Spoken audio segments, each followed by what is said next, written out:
Good morning. Good morning. Welcome to the worship service of the First Unitarian Church of Hobart. My name is Dick Hagelberg. I participate in the life of the church by singing in the choir. I've been a member of this church since, mid-1970s. We are a religious community of people with diverse beliefs and shared values. Our diverse beliefs are expressed in our 6 sources, and our shared values are expressed in our 7 principles. Both can be found online at uua.org. Together, we strive to grow spiritually, build community, and live our values in the world. I have a couple announcements here. On behalf of the congregation, FIA is collecting used and new coats and blankets for homeless veterans. Please help us keep the veterans warm this winter and donate. There is a box in the parish hall for your donations. The membership ministry, along with Pastor Tom, will be conducting an orientation session for anyone who is interested in becoming a member. The session will be held on Sunday, December 17th at 12:30. If you are interested and want a new member packet or have any questions, contact Barb Langle. There are 2 names left on the giving tree. If anyone is interested in helping needy families for Christmas, please take a name. All unwrapped gifts are due on Sunday, December 17th. We will have a second OWL Teen Sexuality Curriculum Parent Information Meeting, it's a long one, on December 10th at 5 p.m. Please see Michelle Farrell if you know anyone who may be interested in enrolling their teen. I believe we have a live announcement.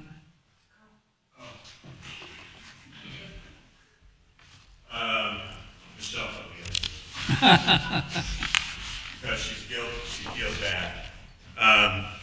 So, as some of you know, I work for an organization called Respond Now, which is in Chicago Heights. We do health, hunger, and housing services, and we also have a wonderful Christmas event where families come and get gifts. It's called a Christmas store, so families tell volunteers what they want for their children for Christmas, and then the volunteers go back and find those items for their kids. And so I invite you, if you're interested, to come and volunteer on those 2 days. December 18th is the setup, and December 19th is the actual store giveaway. It's a wonderful, just really heartwarming event. And Michelle's really sad that she can't be there, so she's hoping that some of you will go, and, as well as me. So if you're interested, it's during the day on the 18th and 19th, Monday and Tuesday. So if you're interested, let me know, and I'll give you the details. Thank you. One more announcement from me. We have this afternoon at 3 o'clock, the Hobart Community Band will be doing a holiday concert at the middle school here in Hobart. So if you're looking for some fun holiday music, come at 3 o'clock at the middle school.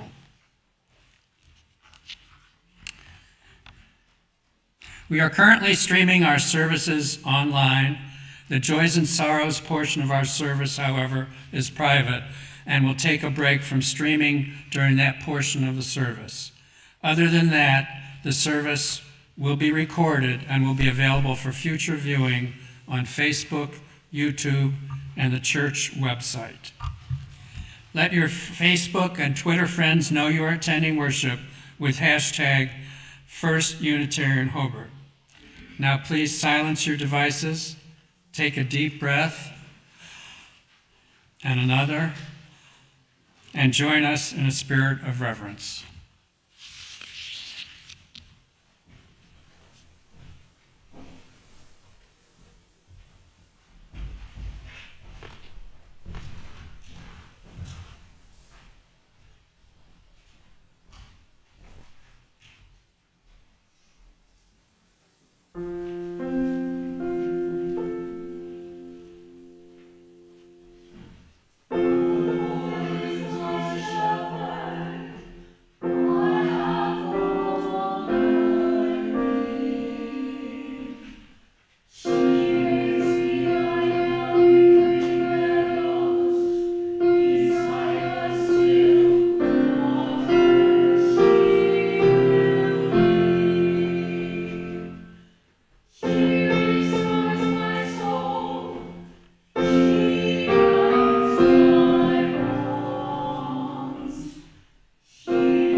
Please join me in lighting the chalice. You can either find the words on this sheet, the pew, or you can read it like I do usually on the screen.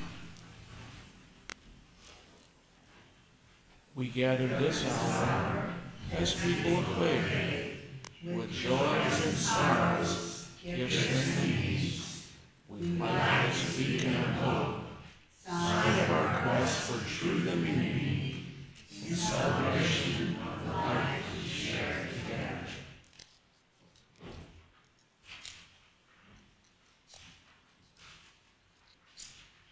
This is always the moment of truth.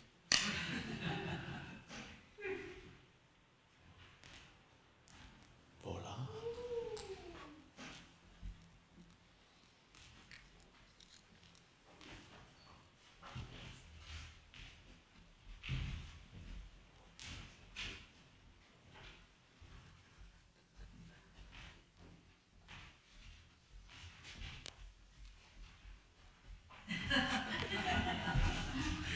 Good morning. We are reading 702 out of this book, and yeah, there we go.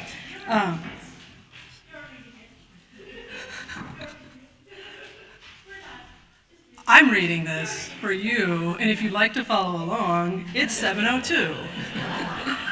All right, here we go. Where hate rules, let us bring love. Where sorrow, joy. Let us strive more to comfort others than to be comforted, to understand others than to be understood, to love others more than to be loved. For it is in giving that we receive, and in pardoning that we are pardoned.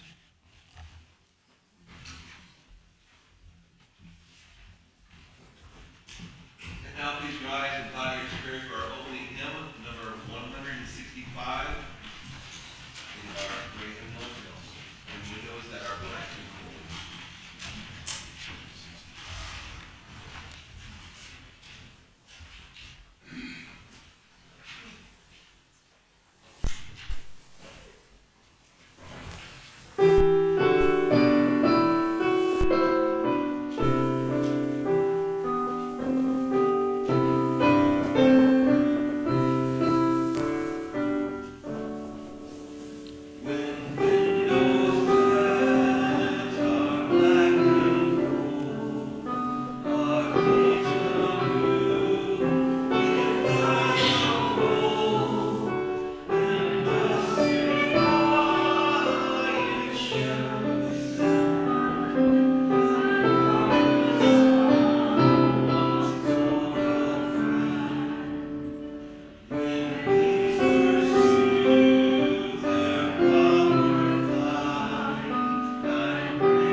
Would you join me in the affirmation of faith? The words are in your order of service and here. Love is the doctrine of this church. The quest for truth is its sacrament. Service is its prayer. And this is our covenant, to dwell together in peace, to seek the truth in love, and to help one another. So we Unitarian Universalists are bound together not by creed, since we don't have one, but by covenant, the covenants that we choose to make together. And our covenants aren't about trying to be perfect. We know that we're both keeping and breaking promises at the same time quite often. We keep our covenants to the best of our ability, but we also break them despite our best efforts. And we are also always learning to do better. It is inevitable that we will fall short, but covenant is inherently forgiving, and when violated, seeks restoration and renewal. Our UU covenants may be reinforced by forgiveness and grace when we stumble, forget, mess up, and they hold us when we find our way back to right relationship through reconciliation. And so I invite you to respond in our recovenanting ritual with the words, "May we forgive ourselves and each other and begin again in love," to each of these three parts of our covenant. For all the ways that we have not dwelled together in peace, may we forgive ourselves and each other and begin again in love. For all the ways that we have not sought the truth in love, may we forgive ourselves and each other and begin again in love.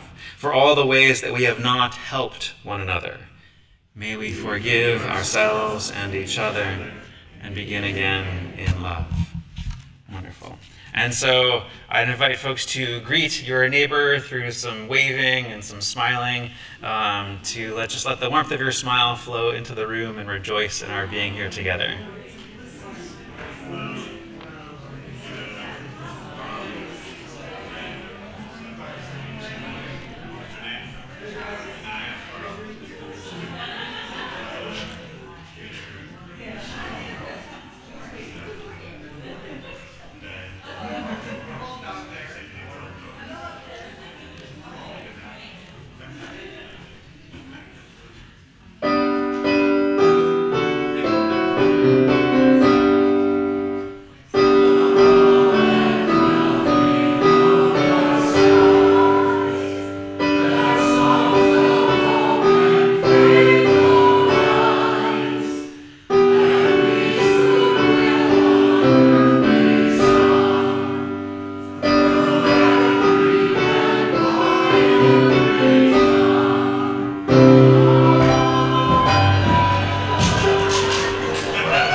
Please be seated. Is this mic on? Okay, it is on. Great. So our worship services each week are a time not just to sing, not just to put things back on the piano, not just to hear me say stuff or other people bring folks on a journey together, but also an opportunity for us to bring ourselves into a meeting place with one another. Whether this is your first time here, or whether you were here last week, there's some stuff that happened before you walked through these doors that is probably on your heart in some way. Maybe it's lifting you up, maybe it's weighing you down, but there's an opportunity in our worship services to bring that to voice so that we can all hold it together. And so I'm going to come around the room with this microphone, and if you are up for sharing one of those things, just let me know.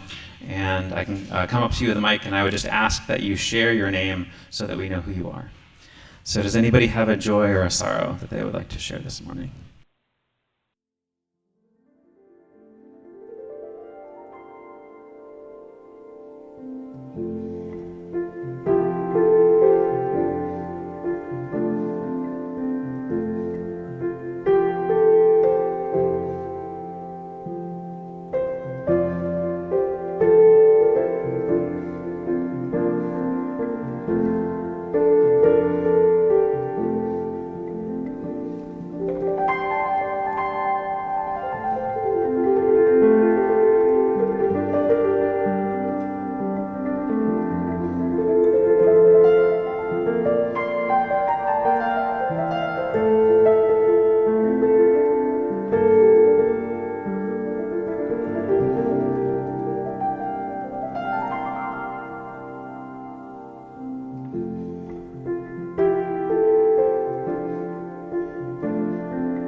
gratitude for all that has been shared and all that lives on in the silent sanctuaries of our hearts.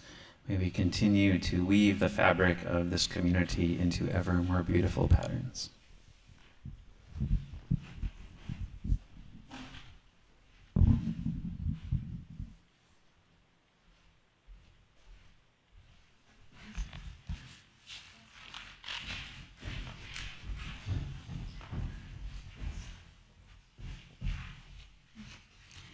It always helps to pay attention.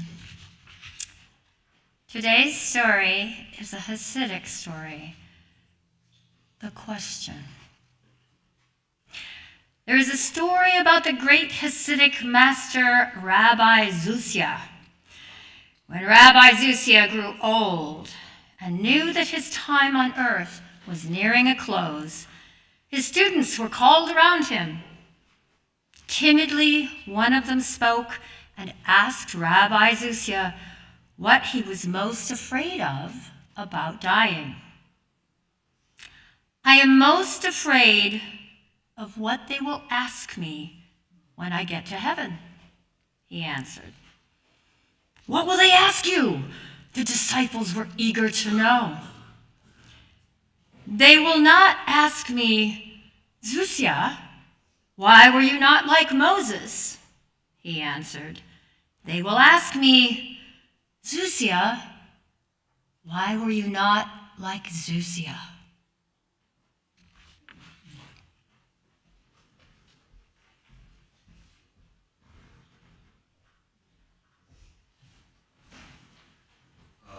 And now please remain seated for our middle hymn. In your great hymnal, Voice of the Still and Small, number 391.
We are in the fourth week of our series on stillness, on pausing, on contemplation. As we are now fully in this holiday season, this first Sunday after the Thanksgiving holiday in the U.S., perhaps the most important time of year to have this focus on stillness, pausing, contemplation. It's a great time of joy for some, a great time of pain for others, and a mix of both for many.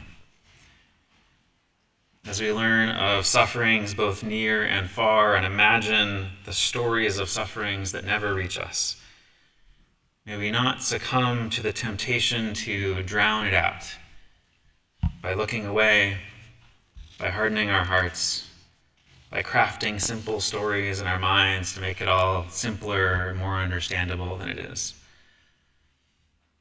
In the first week of this series, we started by exploring how can we discover that river that runs through all that we have and all that we are. We are dying of thirst. We so long for that stream. And then a couple of weeks ago, we had a shorter, more spacious service to practice some of this stillness in our lives, and then had a holiday feast in the room over there.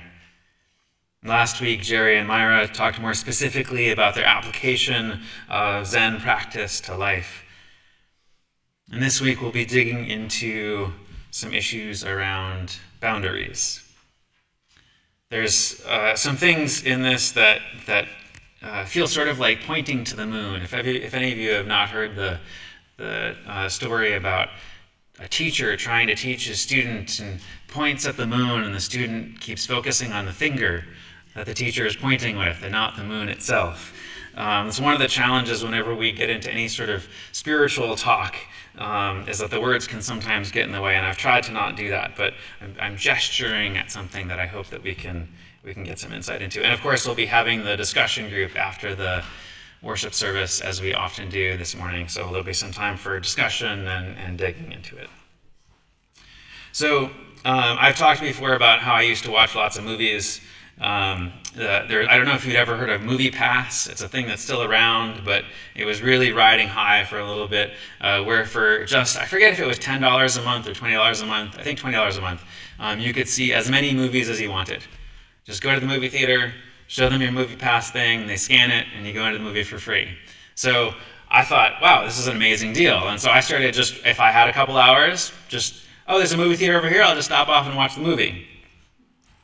And one of the interesting things about the money being taken out of it is then the actual experience itself starts to feel different. And so the things that I would look for, and the things that I would appreciate, and the things that would annoy me started to feel different and show up in my awareness differently. And I became more and more aware of how much it bothered me when people talk in movie theaters. And the challenge of people talking in movie theaters, there's multiple layers to it. There's the talking itself. And if you're one of those people who talks in movie theaters, I apologize. I'm going to talk a little bit about how much it annoys me. This isn't a critique of you and saying you're a bad person. It's just my own preferences that I'm putting out there. So there's multiple layers of it. There's the basic layer of I'm trying to listen to the movie and watch the movie, and it feels distracting. But if it was just that layer, then that wouldn't be so tough. What makes it harder is that on top of that layer of my own, like, I wish I could hear this movie better, is like, do I get up and talk to them? Do I ask nicely? Do I get angry? Or do I try to ignore it? Do I just sit down here and try to pretend that I'm not feeling the annoyance that I'm feeling, or just stuffing the feeling down and trying to replace it with some kind of mantra of peacefulness and gentleness? Or do I kind of bypass it in some way? And so on this basic level of just, I would like to be having a different audio-visual experience than I'm having, is my own inner turmoil of, what should I do in that situation is the question that keeps bouncing around inside. And that my own consciousness, my own being creates the turmoil around. What should I do in this situation? How often does that, what should I do in this situation, get us stuck? Maybe the way that a brother talks really grates on us, and so we struggle with, well, should I tell him off, or should I just tolerate it, or should I insist that he treats me differently? Or maybe the way that a friend complains about their job, so should I stop hanging out with a friend, or should I just put up with it, or should I insist that they stop complaining? Or maybe that committee that's really infuriating. Should I just quit the committee, or try to tolerate all the things that are annoying me, or insist they do things differently? What if there were a way out from all of these shoulds? This series is related to the practice of meditation, but there are lots of different kinds of meditation. There's some kinds of meditation that focus on the breath, because that's a pretty reliable thing we don't need to make happen, and it just goes in and out, and we focus on it. It can be a meditative practice. There are some forms of meditation that focus on words, some kind of mantra that we repeat over and over again as a point of focus. There are some kinds of meditation that focus on a mandala or an image, where visually we just relax into noticing that and see what arises. So there are many different kinds of meditation, but a lot of them are just different ways of inviting our mind, in the words of Ruben Habito, to just be there, where we are, to be attentive to whatever situation that we're in. to prepare ourselves to quench our thirst with whatever is truly so. Whatever is truly so is a fraught place, a fraught thing to bring up, because it has those multiple layers of our basic experience and our feelings about it and our thoughts about it. But there's a Buddhist translation of Psalm 23 that I think helps us navigate this. In Psalm 23, who knows which one Psalm 23 is? Raise your hand if you have a sense of what that is. So Psalm 23 is the one that the song that the choir sang earlier today was based on. And so this is a Buddhist translation, which might start to sound familiar to you if you're not sure which one that is. But it's striking to me how, as a minister, often people who aren't part of the church that I'm serving will want some kind of rite of passage, whether a wedding or a funeral or memorial service, and they'll specifically ask for Psalm 23, even though they don't have a religious life, but it feels like it grounds, it speaks to something in them. And so this is the Buddhist translation of it. You are my shepherd. I am content. You lead me to rest in the sweet grasses, to lie down by the quiet waters, and I am refreshed. You lead me down the right path, the path that unwinds in the pattern of your name. And even if I walk through the valley of the shadow of death, I will not fear, for you are with me, comforting me with your rod and your staff, showing me each step. You prepare a table for me in the midst of my adversity and moisten my head with oil. Surely my cup is overflowing, and goodness and kindness will follow me all the days of my life. And in the long days beyond, I will always live within your house. So one of the aspects of this Buddhist translation of the psalm is it uses you instead of the Lord. That phrasing of the Lord in the Old Testament, as many of us are familiar with it, comes from a particular historical precedent of the Septuagint, which was an earlier version of the Old Testament, was translated in a particular way from the Hebrew, where they ended up using the Lord, or Adonai, in the place of the actual name of the divine, which in the actual Hebrew manuscripts is a series of 4 letters that nobody quite knows how to translate.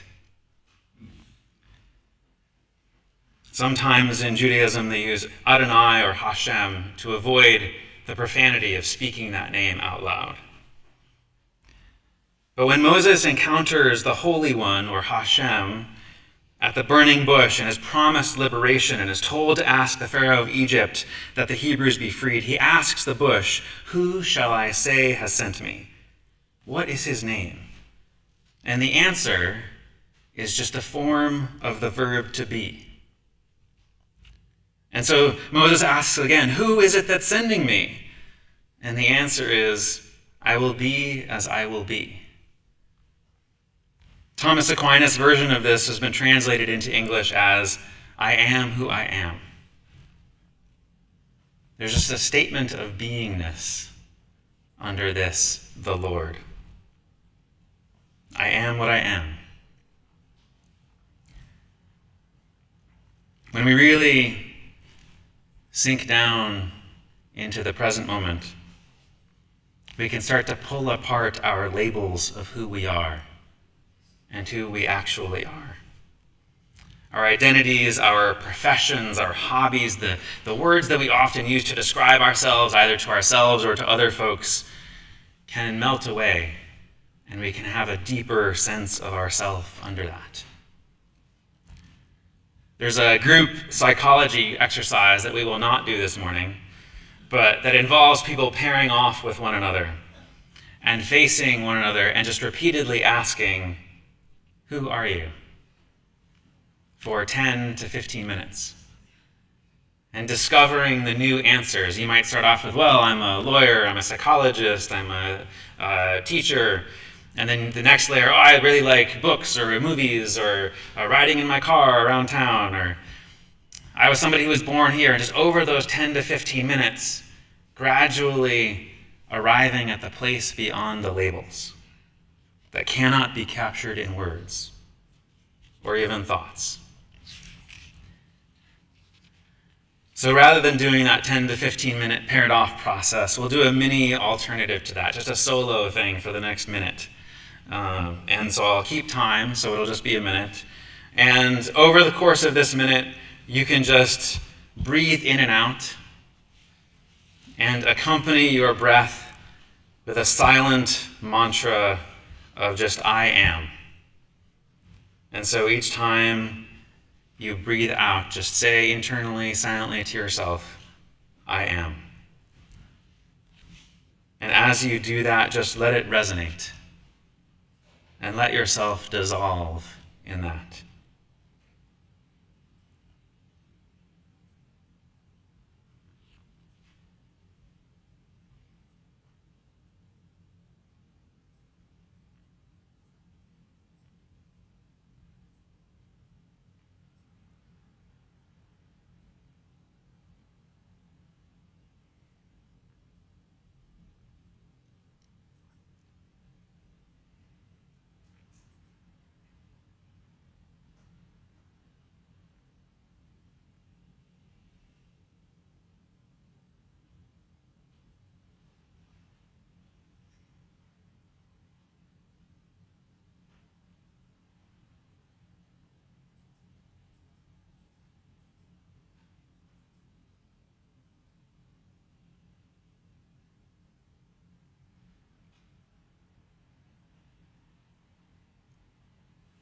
So that's the end of the minute.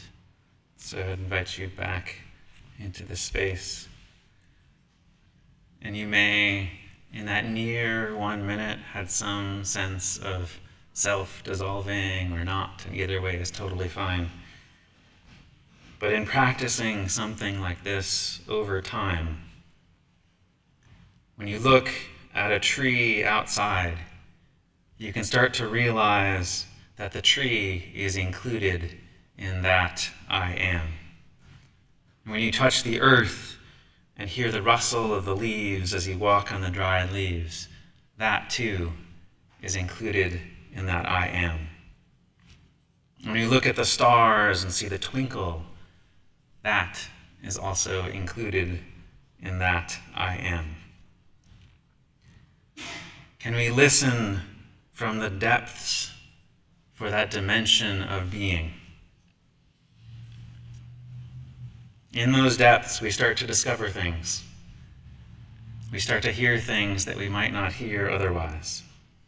One of them is our own boundaries. So there's a way that when people often think about boundaries, we can start to think of them as, oh, this is the rules that I make for other people about how they treat me. But I would suggest that that's a less helpful way of thinking about boundaries. And that a more helpful way of thinking about boundaries is just what is true for me, and how is it that I live my life? And where can people meet me in that? Where can people meet me in that? Because our boundaries, one of our biggest boundaries is our skin. And when we hug somebody, when we kiss somebody, that is a meeting of boundaries. All boundaries can offer an opportunity for intimacy. And I want to be clear, there's a difference between boundaries and preferences. Our society is so much about preferences. Every time you log onto YouTube or Facebook, or you buy a product, or you're on a telephone call with some kind of service call center, you get asked, hey, would you take a survey? Do you like us? Would you shop with us again? So those are asking about preferences, which is something different. I'll give the example of ice cream, since I'm a great lover of ice cream. So a preference would be like, sure, I'd be happy to have some mint chocolate chip, or some cookies and cream, or some winter boysenberry, or some jalapeno and cheese ice cream. But right now, I really prefer to have the jalapeno and cheese ice cream. So that'd be a preference. But a boundary might be more like, I have a lot of sentimental associations around ice cream. And I know that if we got ice cream together, I would feel close to you in a way that I really want to feel close to you. or a deeper truth about who we are and what is actually important is expressed in that. Not just, oh, I would like this flavor, but this is something down below that, underneath that, that it says something about how I show up in the world and what speaks to me.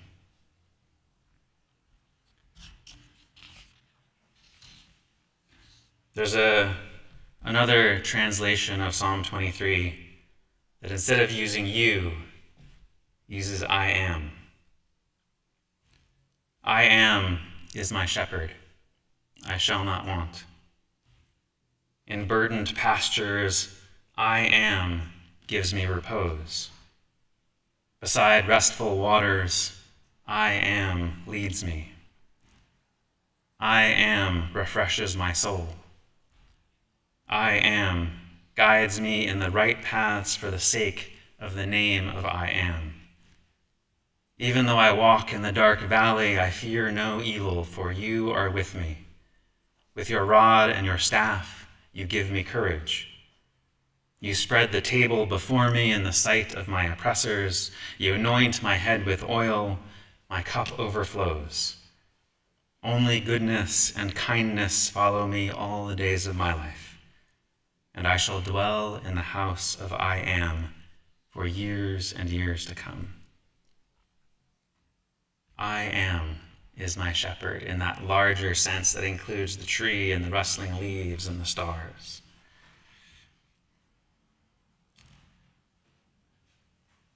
That section of Exodus where the conversation happens between Moses and the burning bush, when you put that I am into it, it reads, when I am saw Moses coming over to look at the bush more closely, he called out to him from the bush, Moses. And Moses answered, here I am. And then I am said, come no nearer. Remove the sandals from your feet, for the place where you stand is holy ground. I am the God of your father, he continued, the God of Abraham, the God of Isaac, the God of Jacob. And Moses hid his face because he was afraid to look at God. But I am said, I have witnessed the affliction of my people in Egypt, and I have heard their cry of lament against their slave drivers. I know well that they are suffering. Therefore I have come down to rescue them from the hands of their oppressors and lead them out of that land into good and spacious land, a land flowing with milk and honey. Can we open our ears to that dimension of that I am? In Ruben Habito's words, the one that sees the afflictions of all people, the I am that feels the pain of all those suffering in this world and lets us see and hear and taste and touch and feel the suffering of the earth with those eyes of that I am awareness. This I am isn't about the superficialities of our preferences or the narrowness of individualism, but a grander, deeper consciousness. That's one that's spoken to in Thich Nhat Hanh's poem, Please, Call Me by My True Names. Do not say I'll depart tomorrow, because even today I still arrive. Look deeply. In every second, to be a bud on a spring branch, to be a tiny bird with wings still fragile, learning to sing in my new nest, to be a caterpillar in the heart of a flower, to be a jewel hiding in itself in a stone. I still arrive in order to laugh, to cry in order to fear and hope. The rhythm of my heart is the birth and death of all that are alive. I am the mayfly metamorphosing on the river. I am the bird which, when the spring comes, arrives in time to eat the mayfly. I am the frog swimming happily in the clear water of a pond. And I am also the grass snake, who, approaching in silence, feeds itself on the frog. I am the child in Uganda, all skin and bones. My legs are still as bamboo sticks, and I am the arms merchant selling the deadly weapons in Uganda. I am the 12-year-old girl refugee on a small boat, and I am the pirate, my heart not yet capable of seeing and loving. I am a member of the public bureau, plenty of power in my hands, and I am the one who has to pay for the debt of blood to my people. dying slowly in a forced labor camp. My joy is like spring, so warm it makes the flowers bloom in all walks of life. My pain is like a river of fears, so full it fills up 4 oceans. Please call me by my true names, so I can hear all my cries and my laughs at once, so I can see that my joy and pain are one. Please call me by my true names, so I can wake up, so the door of my heart can be left open, the door of compassion.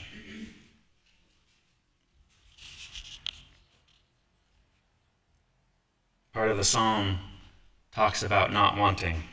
I shall not want. We can think about wanting as a preference or wanting as a deeper truth arising out of ourselves. The wanting in this Thich Nhat Hanh poem isn't a grasping one. It isn't trying to seize hold of something, but it still expresses desire, still asks, please do this. It's not a wanting from lack. It's a wanting that comes out of the cup overflowing.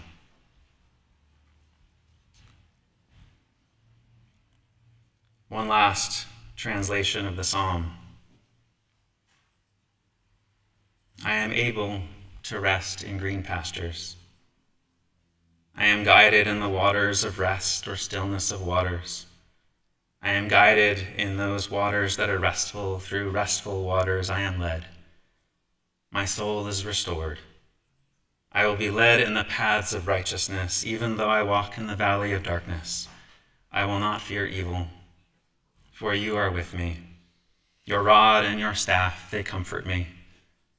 You have set a table before me in the presence of my enemies, my oppressors. You have anointed my head with oil. My cup overflows.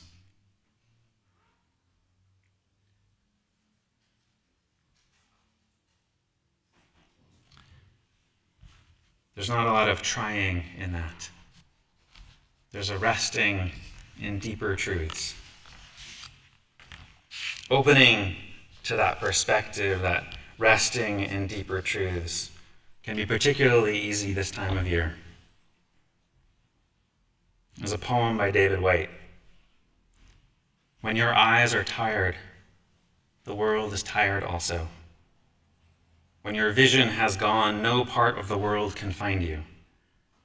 Time to go into the dark, where the night has eyes to recognize its own. There you can be sure you are not beyond love. The dark will be your home tonight. The night will give you a horizon further than you can see. You must learn one thing. The world was made to be free in. Give up all other worlds except the one to which you belong. Sometimes it takes darkness and the sweet confinement of your aloneness to learn anything or anyone that does not bring you alive is too small for you. The world to which you belong is that deeper world underneath your preferences of the truth that speaks from some place within you. A place of being at home in the universe. Not at home in this church or this community, but within yourself and within the cosmos and among all other beings. And the breathing practices, the mandala practices, can be a way of coming back to that home. And so my invitation to you over this coming week is to continue to try that 1 minute a day of just silence, of sitting, but in this minute each day of this coming week, to notice about your deeper self, beyond your preferences, what self is there? What truth arises to the top? That self that continues on, whether you think about it or not, whether you have a label for it or not, whether you have a word for it or not, the self that goes beyond any label that you can give to it, but the self that is in this universe as a part of everything else. And in cultivating your own intimacy with your deeper self, may you discover that deeper truth that you, not just your preferences, but the depths of you, are home here, are home in this world. Yes, it's important to engage in a spiritual practice that feels particularly suited to both your life as you currently experience it and also whatever possibilities exist on your horizon, and relish art that specifically appeals to you or excites you, or join a community with people that you can have some kind of response and resonance with. But none of that should distract you from the more fundamental truth that this world, this universe, is your home. As it is. To carve out a little corner of the universe that feels more appealing to your preferences can be rewarding in its own way, but it's no substitute for remembering that you are already home. And that simple, bare, honest, vulnerable truths that exist within you are no less a part of this earth that we share together than anything you might find outside of yourself. May we not lose touch with our deeper selves. May we not find ourselves asking at the end, why were you not you? Why were you not you? May we slow down enough to notice these simple, bare, honest, vulnerable truths within us. Not just our preferences, but who we are underneath all of that superficiality. And be brave enough to share that with one another so that we can both hear and then call one another by our true names that live deeper than anything else. Those things that bring us alive. And in that spirit, may the darkness of this season feel not fearsome, but rather like a gentle and welcoming call back home to those deeper parts. And in our remembering of that sense of home, may we raise our voices and sing our joyful song of praise. And may we hear that still, small voice deep inside that sings through it all. May that ever be so.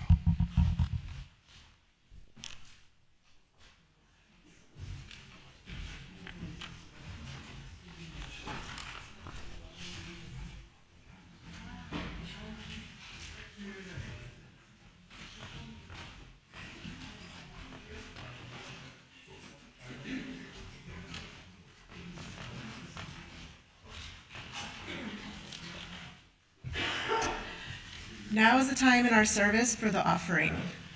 We give to remind ourselves of how many gifts we have to offer. We give to remember that we are part of something bigger than ourselves. We give because we believe in music and friendship. We give with the faith that together we have enough. The money in the baskets goes to sustaining the mission of our community. And we invite our guests are not obligated to put anything in the baskets. Everyone is invited to add money to the cups, which goes to a charity chosen by the Faith and Action Committee. This month of December, the money goes to the Ministerial Discretionary Fund, which goes to congregants who find themselves temporarily in need of help to cover their living expenses. For those of us not here today, there is an online link for both one-time and regular donations. When did you have classes? No? Oh, yes. And could we have 4 volunteers to come forward to carry the baskets and cups? And as we, this is the first month for the Ministerial Discretionary Fund. We just completed last week the Family Giving Project for 2 months. And since our pastor does such an awesome job with his careful construction of his spiritual teachings, as we saw today, just very profound.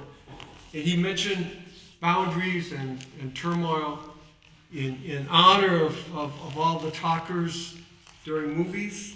I'd like to invite him, unprepared, to say a couple words about the Ministerial Discretionary Fund as we pass the cups around. Thank you.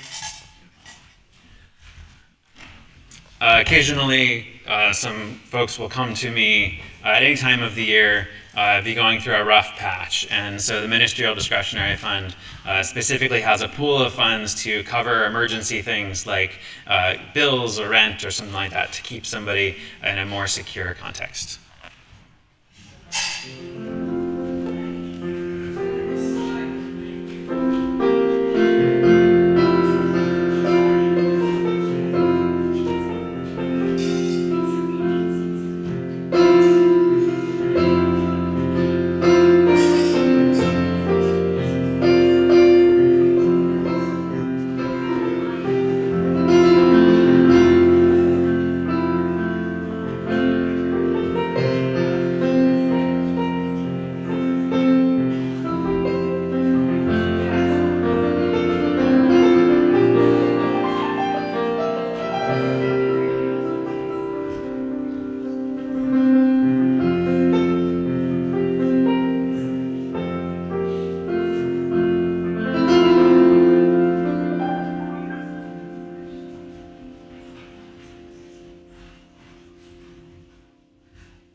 If you'll turn to the dark gray hymnal number 597, I will read the regular script, and if you'll sing along in your non-singing voice in italic. Never does hate cease by hating in return. Only through love can hatred come to an end. Victory breeds hatred. The conquered dwell in sorrow and resentment. They who give up all thought of victory or defeat may be calm and live happily at peace. Let us overcome violence by gentleness. Let us overcome evil by good. Let us overcome the miserly by liberality. Let us overcome the liar by truth.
Now join me as we extinguish this chalice. We extinguish this flame, not the light of truth, the warmth of community, or the fire of commitment. These we carry in our hearts until we are together again.